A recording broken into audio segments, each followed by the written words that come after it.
Hey,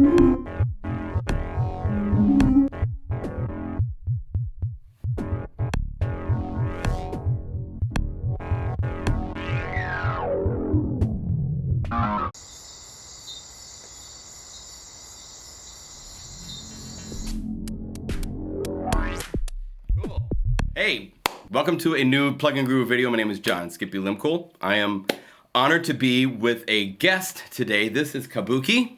And Kabuki, where are you from? I'm from Frankfurt. Frankfurt. Not too far from here. Nope. So that's awesome. We are here to show some Korg products that are new, that have some rather unique capabilities. You can actually sit with this, write your own C code, put your own synthesis into this, and get into doing really creative things beyond what you normally can do with a synthesizer. So that's exciting. We also have the Volca drum, which is a new, it's called a digital percussion synthesizer, but it's using waveguides and way deep synthesis. It's the most probably advanced Volca that Korg has released to date. True. And then we also have the Volca Modular, which is a very deceiving little box that has some pretty expandable capabilities to it. So we're gonna look at all three of those really quickly. This isn't complete super deep reviews. It's more just giving you a taste of the possibilities that are happening with these new instruments and stuff like that. We want to first start with the layout of the Minilogue XD. So I'm going to switch places with you. Oh, you can sit there. I'll sit here? Yeah, okay. please. Okay. It's a programmable synthesizer. You have, of course, the ability to change presets.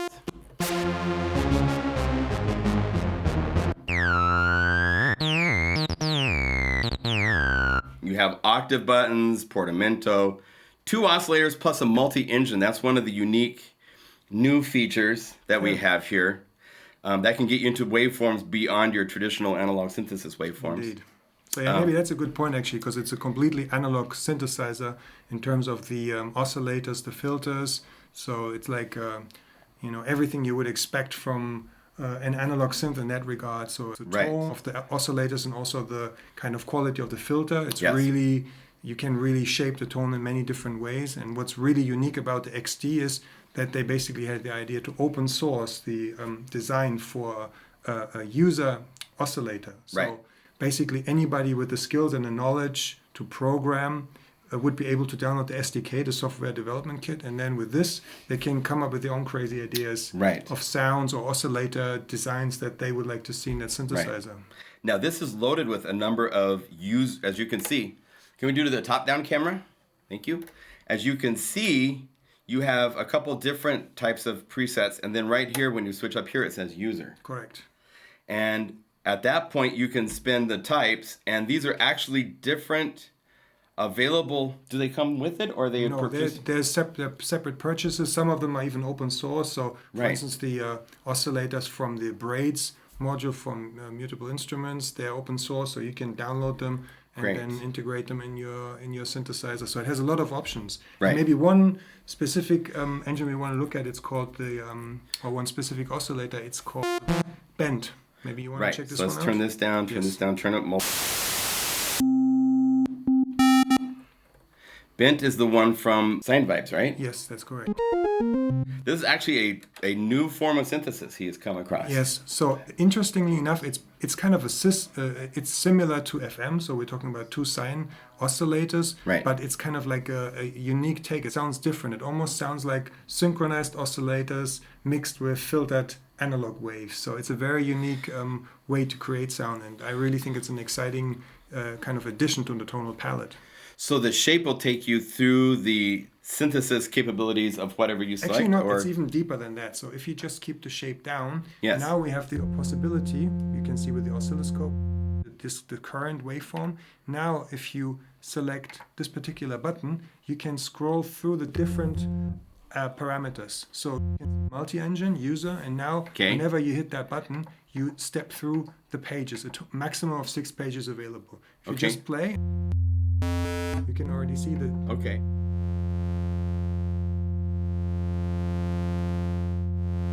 You can have the envelope generator, for instance. Now we have the decay routed. If you play a note, you'll know.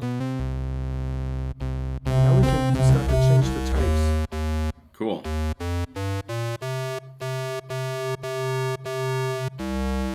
especially when you play this one like with multiple notes. There you go. And this is the regular parameter. You also have a regular additional controls to it, so you can hear the FM-esque quality to it.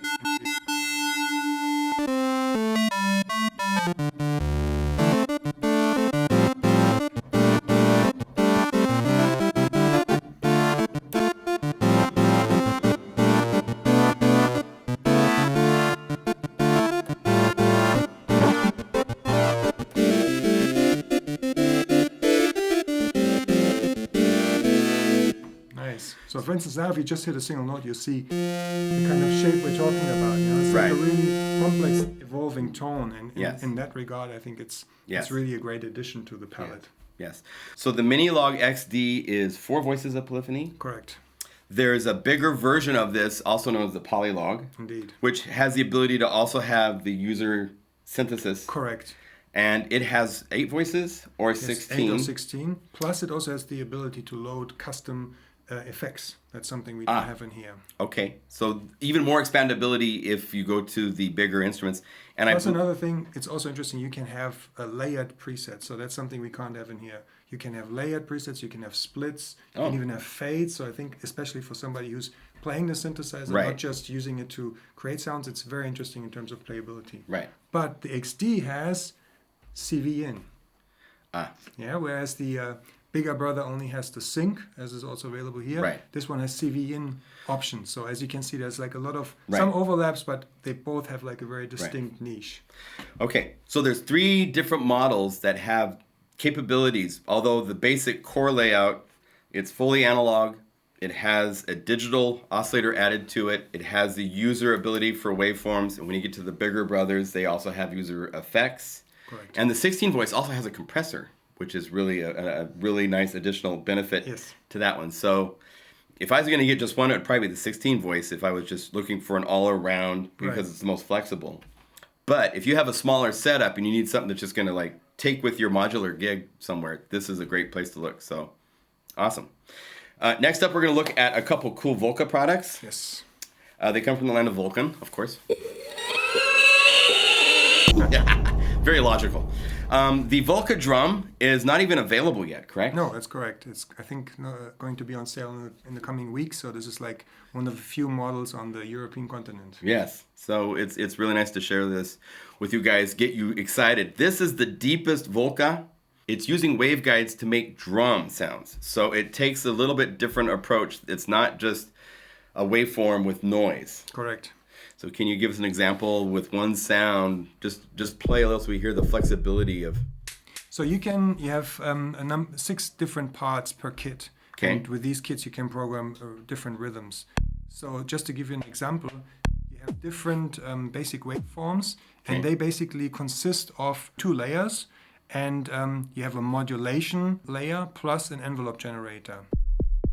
So basically you have like a source wave, then you have a different waveform to modulate it.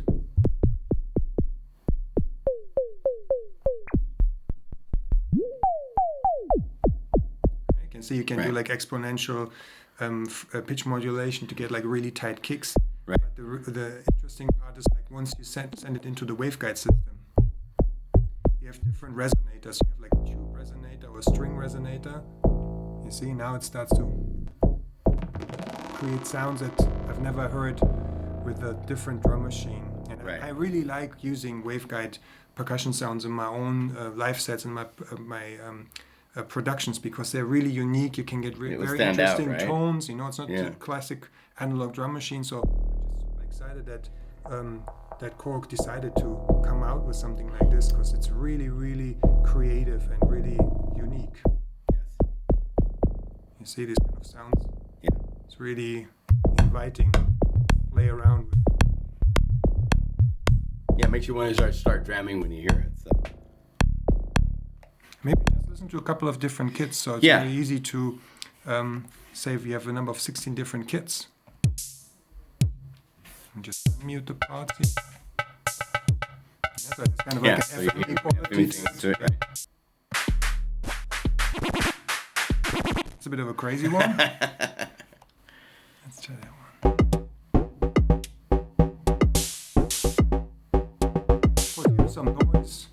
a noise oscillator in there as well, but it's all a matter of what are you going to send into the resonator that makes the difference. And like all the other Volca products, you can have it playing a sequence back, and you can be changing these parameters, and it will record those moves into it. So it's called the motion sequencer, so that any knob movement, any of the transparent knobs, you're able to automate. Right. So that's super easy and super fun to also add kind of variations to the patterns. Great.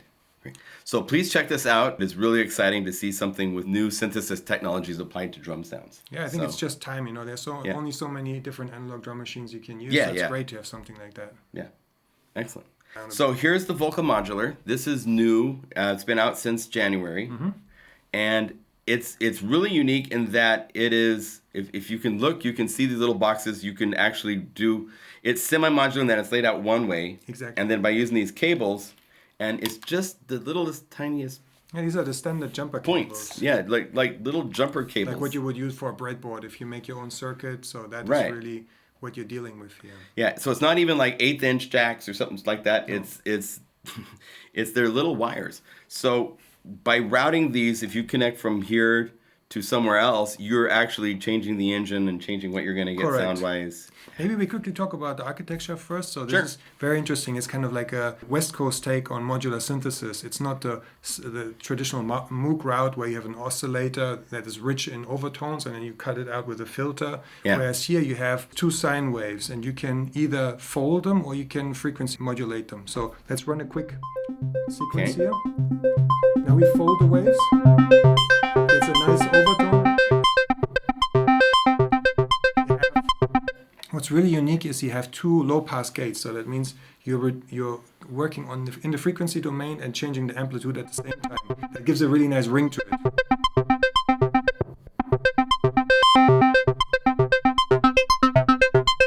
And now we start to introduce frequency modulation.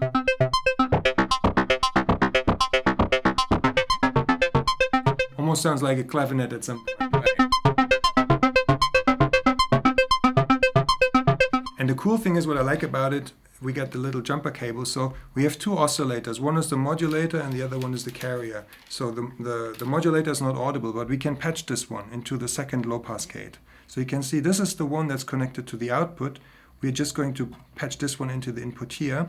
And now we are able to listen to both at the same time.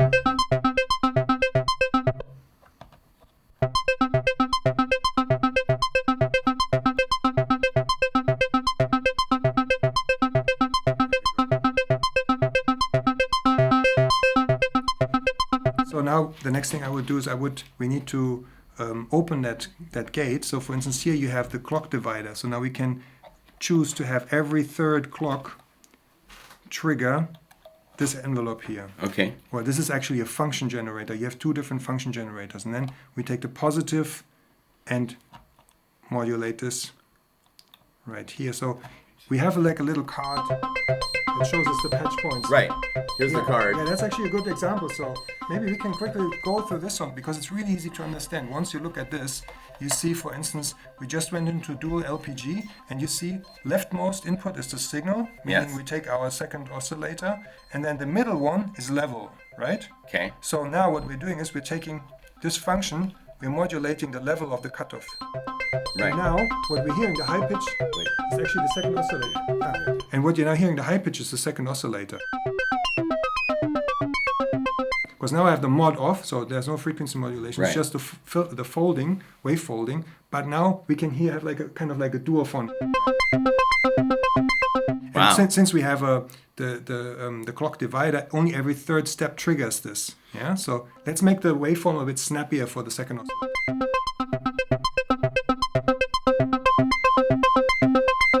Now another really cool thing taken from West Coast Synthesis, it has a woggle bug, which means it's a pink noise or like a noise source. Woggle what? Yeah, it's called a woggle bug. It's designed by Grant Richter. It's like really like one of the holy grails in West Coast Synthesis. It's like like a living organism in your modular synthesizer. Right, mess things up. So let's check out what the woggle bug does when we use this one. So now, for instance, we patch it into the functions, and you can see here we can control the shape if we plug it into the middle layer. Right. You see also this now starts to light up. Right.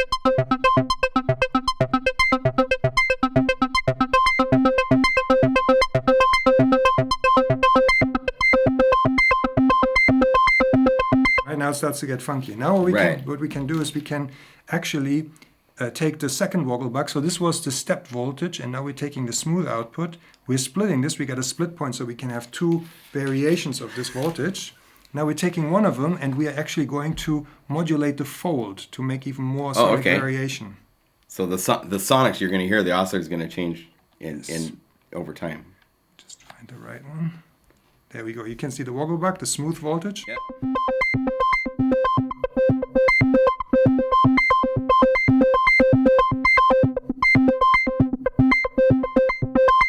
And now we do something really crazy. So we take the Vogel out, we patch it into the utility. So you have a utility where you have an input A and an input B. As input B, we actually take the pitch of the oscillator. Uh-oh. Yeah, so every note that is this will be crazy. I know generates a different pitch. We take these two, and now when we turn this knob, we have two options. We can use signal A plus signal B multiplied by this knob, or signal A minus signal B multiplied by this knob. Right. And this one we're going to use to modulate the cutoff of the first LPG. Right. Okay. So this is the signal input again, and now you can see it's already going crazy. Right.